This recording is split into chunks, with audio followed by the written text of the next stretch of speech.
Es un tema muy interesante este. Vale la pena mencionar que nosotros estamos muy atentos a el desarrollo de las conferencias de prensa que realiza el presidente de la República en las mañanas, básicamente porque siendo el titular del Poder Ejecutivo, nos preocupa mucho que haya un apego al artículo 134 constitucional y no haya ninguna situación que vaya a vulnerar las normas que regulan el desahogo de las elecciones en lo que se refiere a la actividad de los servidores públicos.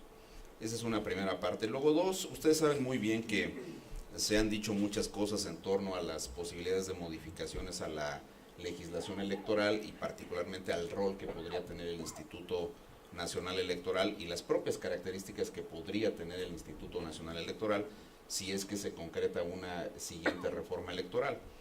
Hoy día nosotros organizamos elecciones nacionales, particularmente las de carácter federal, que son competencia absoluta del Instituto. Podemos también tener alguna facultad para poder hacer elecciones locales, el caso de Puebla, distinto al de Colima, por cierto, donde aquella vez lo hicimos por mandato de una sentencia del tribunal, o podemos también, como ocurre en las elecciones ordinarias, desahogar actividades específicas del INE que tienen que ver con elecciones locales. La casilla única, ustedes lo saben, es atribución exclusiva del instituto, etcétera, etcétera. La administración de los tiempos en radio y televisión, la preparación del padrón, la fiscalización centralizada, entre otras.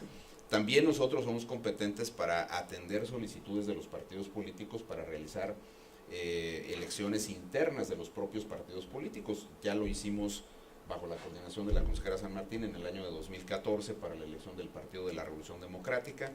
Aquella vez instalamos 8.268 casillas aproximadamente para que se pudieran renovar las diversas dirigencias del Partido de la Revolución Democrática en el país. Ahora estamos analizando con el Partido Revolucionario Institucional una petición que nos formuló para hacer sus elecciones internas. Estamos en ese tránsito para tomar una determinación final. Debo decir que ha habido varias reuniones con ellos para ir acercando las posturas y sobre todo para ir definiendo, si es que el instituto las organiza, pues los términos del convenio que se tiene que suscribir y particularmente el tema de cómo el Partido Revolucionario Institucional cerraría el listado de los militantes, que es, vamos a ponerle unas comillas, las veces del listado nominal de los electores, en este caso internos, es decir, la militancia del PRI. Es decir, nosotros tenemos esas competencias. Ahora, el presidente ha mencionado que eventualmente el Instituto Nacional Electoral debería de intervenir en las elecciones de los sindicatos. Ese es un tema muy interesante, yo debo decirle. Y aunque usted se ría, pues evidentemente queda claro que los sindicatos han sido motivo de un análisis intenso en los últimos años.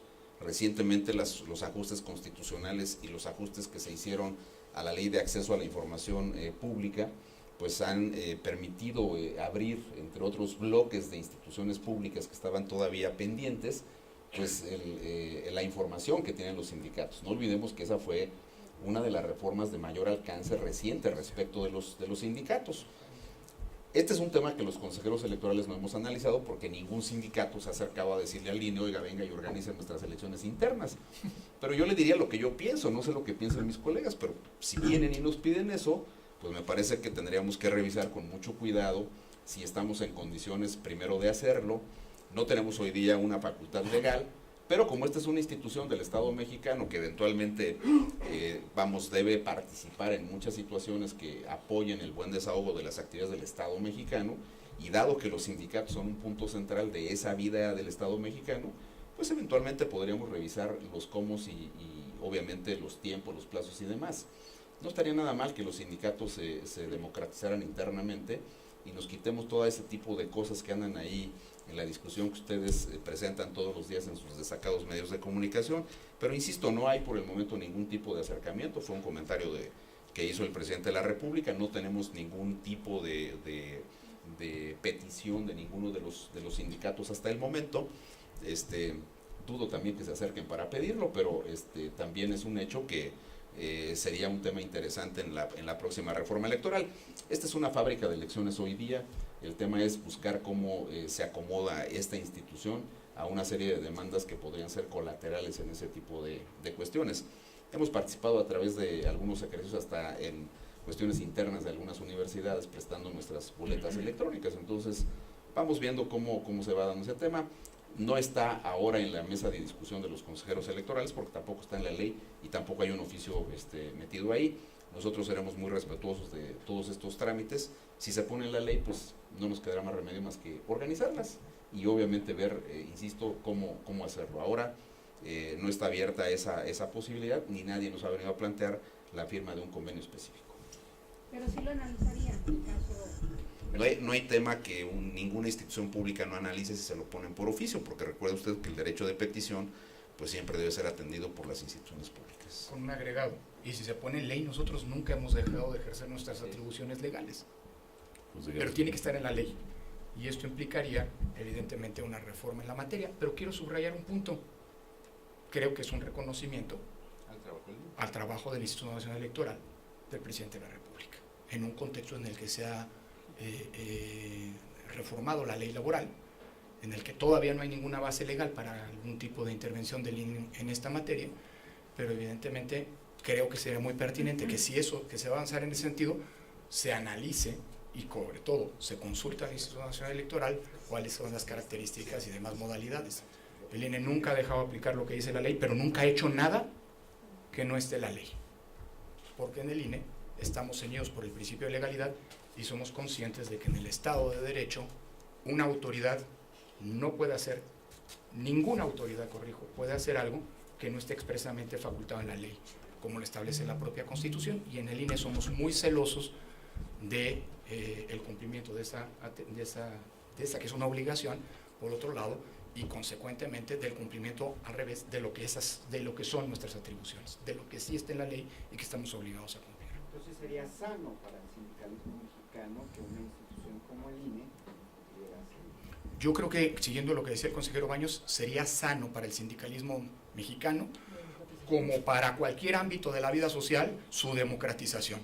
Es sano para la democracia mexicana que se democratice la vida interna de los partidos políticos, es una larga discusión sobre este tema. Es sano para la vida democrática del país que se democraticen los distintos espacios de decisión. Es sano para la vida democrática del país y creo que en este sentido no hay ninguna diferencia, al contrario, menos desde el INE, sus integrantes, que se democratice la vida de los sindicatos.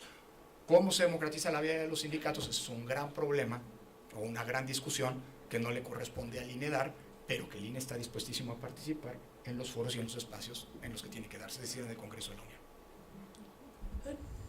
Creo que desde el INE, por supuesto, que cualquier proceso democrático se ve positivamente, pero un proceso democrático, para ser un proceso democrático, también necesita garantías, necesita procedimientos y necesita reglas que sean conocidas por todos precisamente para obtener un carácter democrático.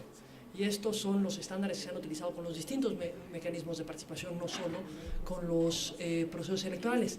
Y en ese sentido no es nada más un póngase en la ley, es cuáles son los mecanismos para garantizar que los procesos democráticos sean un proceso democrático y no la simulación de un proceso democrático. Esto es parte de la discusión que se debe tener presente. Ahorita voy a dar un dato que no sé si detectaron. Si vemos las cifras de la cantidad de sujetos que fiscalizamos en las precampañas y vemos la cantidad de sujetos que estamos fiscalizando en las campañas, de una forma muy particular, tenemos más candidatos que lo que tuvimos precandidatos. Y precandidatos es el proceso de selección de candidatos. Es decir, estamos hablando de procesos que no tienen un proceso de selección democrático al interior de los partidos políticos, que no tienen un proceso de selección que parte de una contienda interna al interior de los partidos, pero tampoco está la obligación en ley de que eso ocurra de esa forma. Me parece que si vamos a discutir el ampliar procesos democráticos, también valdría la pena meter a la discusión la democratización de los partidos políticos, porque tienen un detalle los partidos políticos. Constitucionalmente son entes de interés público. Son entes de interés público que reciben financiamiento público, que reciben un acceso permanente a la radio y televisión, etc. Entonces, que, digamos, tendrían que estar sujetos también a estos estándares democráticos al ser los principales participantes en procesos democráticos. Pero por supuesto que el llamado siempre va a ser a favor de abrir espacios democráticos, que no significa que la única forma de tener procesos democráticos sindicales tenga que ser con la participación del INE. puede darse, por supuesto, lo relevante va a ser los términos y condiciones de esa participación para que sean procesos democráticos efectivos. Y solo retomando, porque en algunas de las preguntas que se hicieron antes se señalaba, bueno, es que ¿cómo ven el tema de las injerencias que pueden haber en los procesos electorales, en la materia de fiscalización? Decía Karina, ustedes que están reportando a destiempo, no están cumpliendo con sus obligaciones en materia de fiscalización, ¿qué llamado se haría? Ya lo decían tanto el Consejo Presidente como el Secretario Ejecutivo, las competencias de arbitraje en elecciones locales, exceptuando Puebla, digamos, porque Puebla para todo efecto práctico se asume como federal porque la está realizando el Instituto Nacional Electoral. La competencia para el arbitraje es de los organismos públicos locales electorales en las elecciones locales. Sin embargo, esto no quita el llamado que desde el Instituto hacemos y siempre hemos hecho, y muestra de ello está en el acuerdo que se aprobó hace un par de semanas en Consejo General, que fueron las normas reglamentarias para garantizar el principio de imparcialidad, no solo de un gobierno federal, también de los gobiernos locales, también de los gobiernos municipales. Es decir, en los distintos niveles de gobierno, el llamado del Instituto ha sido y es muy claro. Los servidores públicos no deben meterse en las elecciones. Cada servidor público debe de actuar en el ámbito de sus atribuciones y estas pueden tener una correlación con las elecciones, como bien se decía, por ejemplo, con las instancias de seguridad. Hay una, digamos, es necesario que las instancias de seguridad realicen sus actividades a la par del desarrollo del proceso electoral.